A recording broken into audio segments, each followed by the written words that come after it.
नमस्कार। आज के इस अध्ययन सत्र में आप सभी का स्वागत है। आज का हमारा जो विषय है वो है विकास के नियम। अभी तक हम मानव विकास की विस्तृत चर्चा करते आ रहे हैं। हमारे जो पिछले वीडियो थे उसमें हमने उसका परिचय, महत्व और विषय क्षेत्र देखा। आज हम चर्चा करेंगे विकास के नियम, अर्थात विकास जो है वो किन नियमों के आधार पर विकास की प्रक्रिया जो है वो चलती है। तो ऐसे कुछ नियम बताए गए हैं जो विकास की प्रक्रिया को महत्वपूर्ण बनाते हैं। इसमें से पहला जो नियम है वो है विकास का। विकास जो है वो हमेशा अवस्थाओं के द्वारा अग्रसर होता है, अर्थात जब भी विकास की प्रक्रिया चलती है तो एक अवस्था आएगी और उसके बाद जो है वो दूसरी अवस्था क्रमबद्ध रूप से जो है वो चलती है। जैसे हम कहें कि मानव विकास की प्रक्रिया में गर्भाधान से लेकर और वृद्धावस्था तक, तो ऐसा नहीं होगा कि कोई एक अवस्था आई उसके बाद किसी में दूसरी अवस्था आ गई। सब में वो विकास का जो अवस्थाओं का क्रम जो है वो समान रूप से चलता है। हर व्यक्ति में वो विकास की अवस्थाएं आती हैं। दूसरा जो विकास का नियम कहता है वो है विकास जो है वो अधिगम एवं परिपक्वता का परिणाम है। मतलब जब भी विकास की प्रक्रिया होगी तो उसमें अधिगम भी होगा और परिपक्वता भी होगी। परिपक्वता हम देखें कि गर्भाधान की जो अवस्था है उसमें जो विकास की प्रक्रिया आगे बढ़ती है वो मुख्य रूप से परिपक्वता के माध्यम से बढ़ती है। शिशु जो है एक छोटे से भ्रूण से जो है वो एक पूरा शिशु का निर्माण होता है, तो परिपक्वता है। उसके बाद हम कहें कि जन्म के बाद जो है वो उसमें परिपक्वता के साथ सीखने की प्रक्रिया भी साथ साथ चलती है। तीसरा जो नियम है विकास का वो है विकास प्रतिमानों की भविष्यवाणी की जा सकती है। अर्थात हम अभी के विकास को देखकर, बालक के विकास की प्रक्रिया को देखकर उसका पैटर्न आगे का बता सकते हैं। जैसे हम कहते हैं, जो एक जनरल कहा जाता है कि बालक लंबा होता है तो हम उसे देखकर कहते हैं कि ये इसकी हाइट जो है वो अच्छी जाएगी। तो एक जो हम पैटर्न देख रहे हैं कि माना गया है कि जो पैटर्न चलता है वो लगभग समान ही चलता है, बहुत कम जो है वो उसमें अंतर पाया जाता है। नेक्स्ट जो नियम है इसका वो है विकास सामान्य से विशिष्ट की ओर होता है।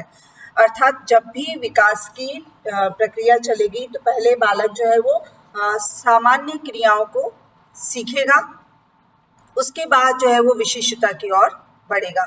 ये हर क्षेत्र में लागू होता है। मान लीजिए हम कोई चीज सीख रहे हैं तो हम पहले सामान्य चीजों को सीखते हैं और फिर विशिष्टता की ओर बढ़ते हैं। जैसे बालक पहले कलम पकड़ना सीखेगा, धीरे धीरे फिर लिखना सीखेगा।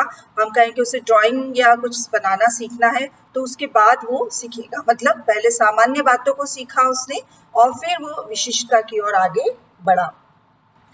नेक्स्ट जो नियम है वो है विकास में संतुलन और असंतुलन के पहलू। संतुलन और असंतुलन से तात्पर्य है कि जब भी विकास की प्रक्रिया चलेगी तो उसमें कुछ समय ऐसा आएगा जब हमें विकास जो है वो संतुलित रूप में दिखाई देगा और कुछ समय ऐसा आएगा जब वो असंतुलित दिखाई देगा। अब ये संतुलन और असंतुलन कब हमें दिखाई देता है?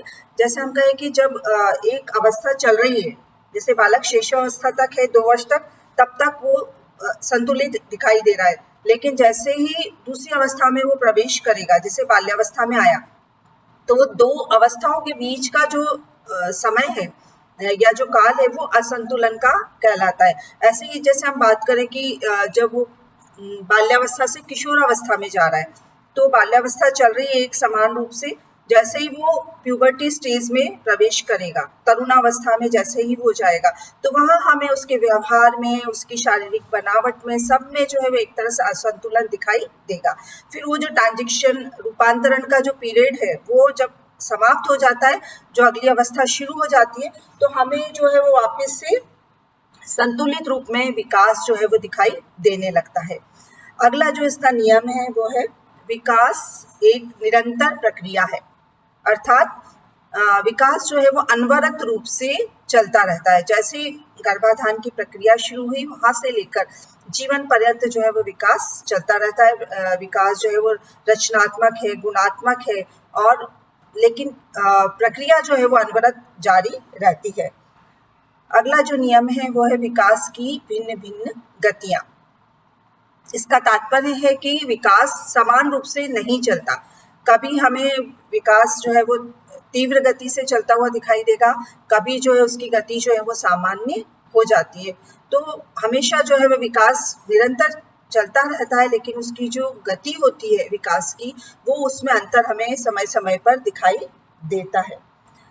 अगला जो नियम है वो कहता है विकास में वैयक्तिक भिन्नताएं पाई जाती हैं।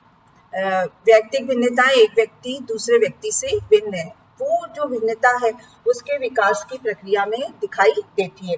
अब ये जो भिन्नता है वो बहुत सारे कारणों से हो सकती है, जैसे वंशानुक्रम के कारण हो सकती है, और उसका जो वातावरण है, जिस वातावरण में व्यक्ति रह रहा है, उसके कारण वैयक्तिक भिन्नताएं जो है वो आ सकती हैं। तो कारण कोई भी होगा, लेकिन विकास में जो है वो वैयक्तिक भिन्नताएं दिखाई देती हैं। अगला जो नियम है, प्रत्येक विकास अवस्था के स्वाभाविक लक्षण होते हैं, अर्थात हर जो अवस्था होगी उसमें उसके जो लक्षण है वो दिखाई देते हैं। जैसे हम कहें कि जैसे ही बच्चा शिशुअवस्था से बाल्यावस्था में आता है, शिशुअवस्था मतलब 2 वर्ष तक की अवस्था, 2 वर्ष के बाद जैसे ही बच्चा बाल्यावस्था में प्रवेश करता है, तब क्या होगा कि वो अभी तक जो बालक घर में होता है वो घर से बाहर निकलना शुरू होता है। तो यहाँ पर आकर उसमें कुछ इस तरह की प्रवृत्तियाँ शुरू हो जाती हैं। जब दूसरे बच्चों के साथ वो जाने लगता है तो उसमें जिद की प्रवृत्ति या लड़ाई झगड़े की प्रवृत्ति या बहुत ज़्यादा गुस्सा करना, तो ये उसके उस अवस्था के स्वाभाविक लक्षण है, क्योंकि वो दूसरे बालकों को देखकर ये इस प्रकार की चीज़ें जो है वो सीख रहा है। तो जब वो अवस्था जाती है, वो विशेषता जो है वो स्वाभाविक लक्षण स्वतः ही समाप्त हो जाते हैं। जैसे हम बात करें कि प्यूबर्टी जो स्टेज होती है, उसमें जब बालक प्रवेश करता है, बहुत ज़्यादा शारीरिक परिवर्तनों का दौर जो है वो उस समय चलता है। तो क्या होता है कि बालक बहुत एकांत पसंद करता है, उसे किसी से बातचीत करना जो है वो बहुत अच्छा नहीं लगता, उसके जो दोस्त होते हैं वो भी बहुत सीमित हो जाते हैं। तो ये उस अवस्था का, जब क्योंकि बहुत ज़्यादा हार्मोनल परिवर्तन होते हैं, हार्मोन्स के बहुत परिवर्तन होते हैं, व्यक्ति जो है वो एक शारीरिक उथल पुथल की अवस्था में होता है, तो उस समय वो बहुत सारी चीज़ों को उसे पसंद नहीं आती हैं। तो ये एक स्वाभाविक लक्षण है उस अवस्था का। जैसे ही वो किशोरावस्था आ जाएगी, उसके संपूर्ण जो है वो विकास की प्रक्रिया उसकी हो जाती है और किशोरावस्था आ जाती है, वैसे ही उसमें धीरे धीरे जो है वो वापस जो है वो लोगों में मिक्स होना शुरू हो जाता है, लोगों से बातचीत करना जो है वो शुरू कर देता है। तो वो लक्षण सामान्य थे, जैसी अवस्था गई वैसे ही वो लक्षण स्वतः समाप्त हो जाते हैं, नए लक्षण जो है वो उसमें आने लग जाते हैं। इसका जो लास्ट विकास का नियम है वो है प्रतिमानों में स्थिरता। प्रतिमानों में से स्थिरता से तात्पर्य है कि जो पैटर्न है वो हमेशा इसका जो है वो समान दिखाई देता है। हम कहें कि जो जिस प्रकार से बालक की विकास की प्रक्रिया शुरू हुई है, तो उसमें जो भी पैटर्न चल रहा है उसका, कि किस प्रकार से उसकी लंबाई बढ़ी है उसकी, या उसका वजन बढ़ा है, या उसका शारीरिक रचना जो है वो किस प्रकार से हो रही है, वो सारा जो है वो विकास की जो प्रक्रिया में हमें दिखाई देता है। फिर उसके बाद है एक निश्चित क्रम। विकास का हमेशा एक निश्चित क्रम होता है। ये जो क्रम बताया गया है वो 2 क्रम विकास के बताए गए हैं। पहला जो क्रम कहलाता है वो मस्तकाधोमुखी क्रम, ये हो जाता है सेफेलोडिस्टल सीक्वेंस। दूसरा जो सीक्वेंस होता है वो प्रॉक्सिमोडिस्टल सीक्वेंस, ये होता है निकट से दूर क्रम। जो फर्स्ट सीक्वेंस है उसमें बताया गया है कि जो मस्तिष्क से लेकर सिर तक कि जब भी विकास की प्रक्रिया होगी, वो पहले सिर से शुरू होता है विकास, और फिर पैटर्न जो है वो पूरा पैरों तक जाता है।